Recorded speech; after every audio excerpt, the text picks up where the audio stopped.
Tome 1, module 6, réincarnation, guide d'étude numéro 5, retour à la vie corporelle, l'enfance. Dès les approches de l'incarnation, l'esprit entrant dans le trouble perd peu à peu la conscience de lui-même. Il est, durant une certaine période, dans une sorte de sommeil pendant lequel toutes ses facultés demeurent à l'état latent. Cet état transitoire est nécessaire pour donner à l'esprit un nouveau point de départ et lui faire oublier, dans sa nouvelle existence terrestre, les choses qui eussent pu l'entraver. Son passé, cependant, réagit sur lui. Il renaît à la vie plus grand, plus fort moralement et intellectuellement, soutenu et secondé par l'intuition qu'il conserve de l'expérience acquise. À partir de la naissance, ses idées reprennent graduellement leur essor au fur et à mesure du développement des organes. D'où l'on peut dire que, pendant les premières années, l'esprit est véritablement enfant, parce que les idées qui forment le fond de son caractère sont encore assoupies. Pendant le temps où ses instincts sommeillent, il est plus souple et par cela même plus accessible aux impressions qui peuvent modifier sa nature et le faire progresser, ce qui rend plus facile la tâche imposée aux parents. L'enfance commence à la naissance. Elle comprend la période de développement de la personnalité, initiant à l'accouchement et finissant à l'arrivée des premières manifestations de la puberté au début de l'adolescence. Dans la période de l'enfance, l'enfant change avec l'âge et révèle des caractéristiques individuelles dont le rythme varie d'un individu à l'autre. Selon le spiritisme, l'enfance est une nécessité. Il est dans la nature et selon les vues de la Providence. C'est un temps de repos pour l'esprit. L'esprit s'incarnant en vue de se perfectionner est plus accessible pendant ce temps aux impressions qu'il reçoit et qui peuvent aider à son avancement, auxquelles doivent contribuer ceux qui sont chargés de son éducation. Les différences individuelles observées chez les enfants résultent du patrimoine génétique hérité des parents, de l'éducation reçue, des tendances instinctives et des idées innées que l'esprit apporte en renaissant. Les transformations neurophysiologiques et biochimiques du corps physique suivent les lois de la génétique en suivant le moule de la personnalité infantile prévue lors de la programmation de la réincarnation. L'éducation, ou le facteur culturel, offre les conditions du développement intellecto-moral et de la révélation des conquêtes évolutives acquises antérieurement par l'esprit. Les tendances instinctives et les idées innées surgissent sous la forme de souvenirs fragmentaires des conquêtes et des défaites que l'esprit amène avec lui dans sa lutte de cette réincarnation. Soulignons que la mémoire intégrale des expériences des vies passées est bloquée pour permettre à l'esprit de mieux profiter des bénéfices visés par la réincarnation.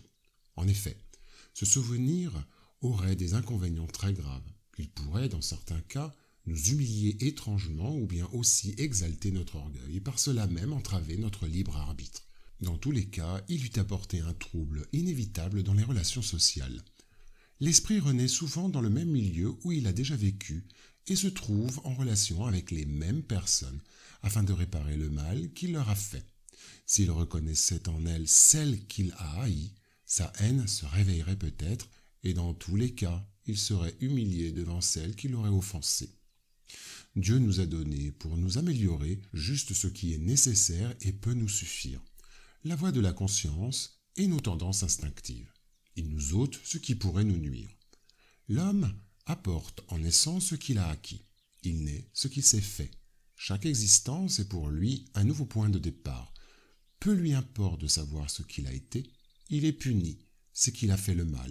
Ces tendances mauvaises actuelles sont l'indice de ce qui reste à corriger en lui, et c'est là sur quoi il doit concentrer toute son attention, car de ce dont il s'est complètement corrigé, il ne reste plus de traces. Les bonnes résolutions qu'il a prises sont la voie de la conscience qui l'avertit de ce qui est bien ou mal et lui donne la force de résister aux mauvaises tentations. Les enfants sont les êtres que Dieu envoie dans de nouvelles existences. Et pour qu'ils ne puissent pas lui reprocher une sévérité trop grande, il leur donne toutes les apparences de l'innocence. Même chez un enfant d'un mauvais naturel, on couvre ses méfaits de la non-conscience de ses actes. Cette innocence n'est pas une supériorité réelle sur ce qu'il était avant, non. C'est l'image de ce qu'ils devraient être. Et s'ils ne le sont pas, c'est sur eux seuls qu'en retombe la peine. Mais ce n'est pas seulement pour eux que Dieu leur a donné cet aspect, c'est aussi et surtout pour leurs parents dont l'amour est nécessaire à leur faiblesse. Et cet amour serait singulièrement affaibli par la vue d'un caractère acariâtre et revêche, tandis que, croyant leurs enfants bons et doux, ils leur donnent toute leur affection et leur entourent des soins les plus délicats. Mais lorsque les enfants n'ont plus besoin de cette protection, de cette assistance qui leur a été donnée pendant 15 ans, voire à 20 années, leur caractère réel et individuel reparaît dans toute sa nudité. Il reste bon s'il était fondamentalement bon, mais il s'irrisse toujours de nuances qui étaient cachées par la première enfance. Il n'est d'ailleurs pas rationnel de considérer l'enfance comme un état normal d'innocence. Ne voit-on pas des enfants doués des plus mauvais instincts à un âge où l'éducation n'a point encore pu exercer son influence? N'en voit-on pas qui semblent apporter, en naissant, l'astuce, la fausseté, la perfidie, l'instinct même du vol et du meurtre, et cela, nonobstant, les bons exemples dont ils sont entourés? La loi civile absout leurs méfaits, parce que, dit-elle, ils ont agi sans discernement. Elle a raison, parce qu'en effet, ils agissent plus instinctivement que de propos délibérés.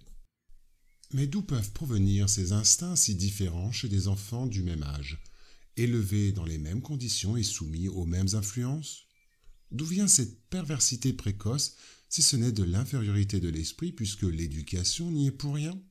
Ceux qui sont vicieux, c'est que leur esprit a moins progressé, et alors il en subit les conséquences, non pour ses actes d'enfant, mais pour ceux de ses existences antérieures, et c'est ainsi que la loi est la même pour tous, et que la justice de Dieu atteint tout le monde. L'enfance a encore une autre utilité. Les esprits n'entrent dans la vie corporelle que pour se perfectionner, s'améliorer. La faiblesse du jeune âge les rend flexibles, accessibles aux conseils de l'expérience de ceux qui doivent les faire progresser.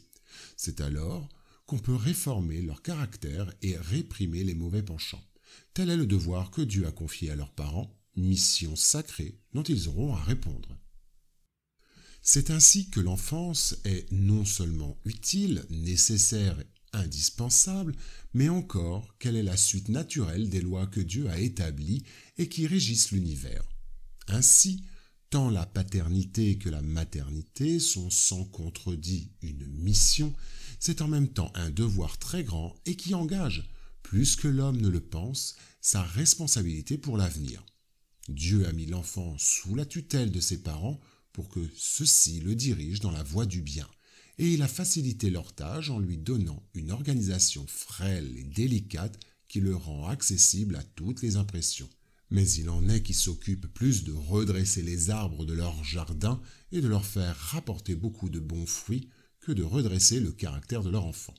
Si celui-ci succombe par leur faute, ils en porteront la peine et les souffrances de l'enfant, dans les vies futures, retomberont sur eux, car ils n'auront pas fait ce qui dépendait d'eux pour son avancement dans la voie du bien. D'un autre côté, les parents qui ont dispensé toute leur attention dans l'éducation de leur enfant ne doivent pas se sentir responsables de leur détournement, car plus les dispositions de l'enfant sont mauvaises, plus la tâche est lourde, et plus grand sera le mérite s'ils, les parents, réussissent à le détourner de la mauvaise voie. Dans l'enfance, la libre manifestation de l'esprit n'est pas possible, car lorsqu'il est enfant, il est naturel que les organes de l'intelligence, n'étant pas développés, ne peuvent pas lui donner toute l'intuition d'un adulte. Il a en effet l'intelligence très bornée, en attendant que l'âge ait mûri sa raison. Le trouble qui accompagne l'incarnation ne cesse pas subitement au moment de la naissance. Il ne se dissipe que graduellement avec le développement des organes.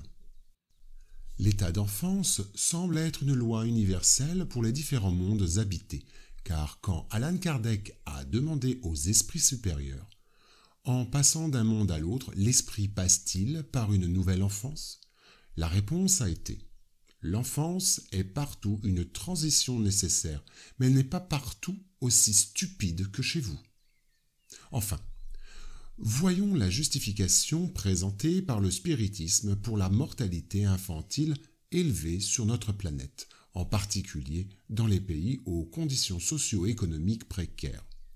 Pour les esprits guides, la courte durée de la vie de l'enfant peut être pour l'esprit qui est incarné en lui le complément d'une existence interrompue avant le terme voulu, et sa mort est souvent une épreuve ou une expiation pour les parents.